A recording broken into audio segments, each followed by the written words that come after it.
नमस्कार दोस्तों, ये एक बूढ़ी अम्मा की दर्द भरी कहानी है जिसके सारे बेटे बड़े होकर अपनी अम्मा को अकेले छोड़कर दूर बड़े बड़े बंगलों में रहने लगे थे। उन्हें अपनी अम्मा की सुध लेने तक की फुर्सत नहीं थी। कहानी में आगे बढ़ने से पहले आप सभी से मेरा निवेदन है कि मेरे इस चैनल को आप सब्सक्राइब जरूर कर लें ताकि मुझे आगे भी आपको कहानियां सुनाने का मौका मिलता रहे। सुबह सुबह फोन बज उठता है। हेलो, कौन जी? क्या अम्मा?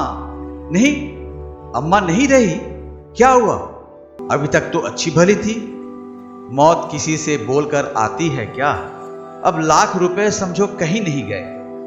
अब तो निकलने की तैयारी करो, वरना यही समाज हमें जीने नहीं देगा। जल्दी करो। सभी एक आलीशान गाड़ी में बैठ जाते हैं। कुछ ही घंटों में गांव में एक खंडहर जैसे मकान के सामने गाड़ी रुकी। बाकी 3 भाई भी अपने परिवार के साथ पहले से ही वहां पहुंच गए थे। बूढ़ी मां बाहर जमीन पर पड़ी है। तो आगे क्या करना है? करना क्या है ये कहो, निपटाना है। इतनी गर्मी, न लाइट न पंखा।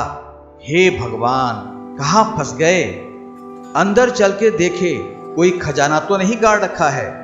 सभी हंसते हुए अंदर जाते हैं। घर के अंदर जाते ही टूटी फूटी एक चारपाई पड़ी थी, कुछ बर्तन, घर के अंदर अनाज के नाम पर थोड़ा सा आटा, 2 भेली गुड़ और एक छोटी सी प्याली में तेल रखा था।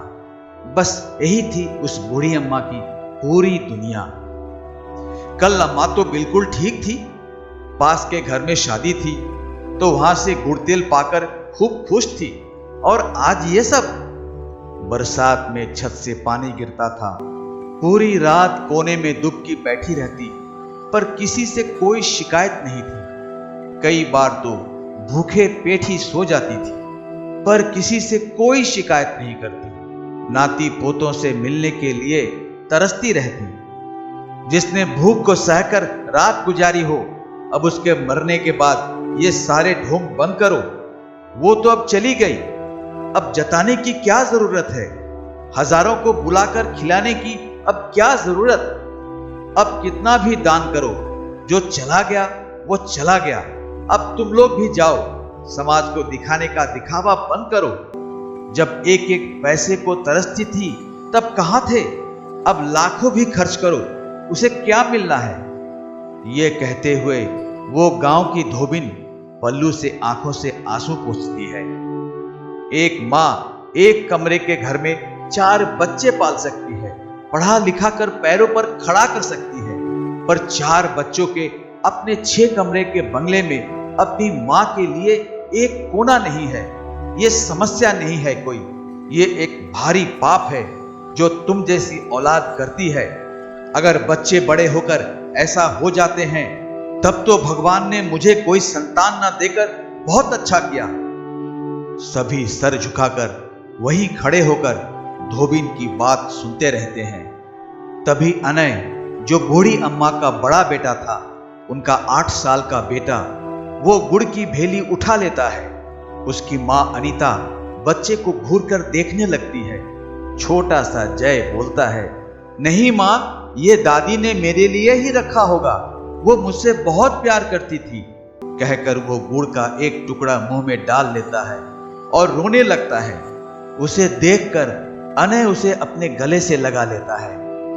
यह समाज की एक बड़ी समस्या है। जो माँ बाप अपने बच्चों के लिए खुद की कुर्बानी दे सकते हैं, उन्हीं के बच्चे बुढ़ापे में दर दर की ठोकर खाने के लिए उन्हें बेसहारा छोड़ जाते हैं।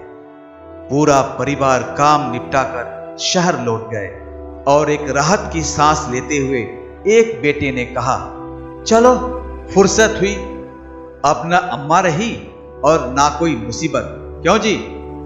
और एक कुटिल मुस्कान के साथ सब हंसते हुए चले जाते हैं और रह जाता है अम्मा का वो टूटा फूटा सा घर, जो अभी भी मरने के बाद अपने बच्चों के लिए हमेशा हमेशा के लिए खुला छोड़ गई थी। दोस्तों, इस कहानी को कहने और सुनने के बाद मुझ में तो इतनी हिम्मत नहीं है कि आप लोगों से पूछूं कहानी कैसी लगी। मन बहुत भारी सा हो गया है। कहीं एकांत में थोड़ी देर शांत बैठने की जरूरत है।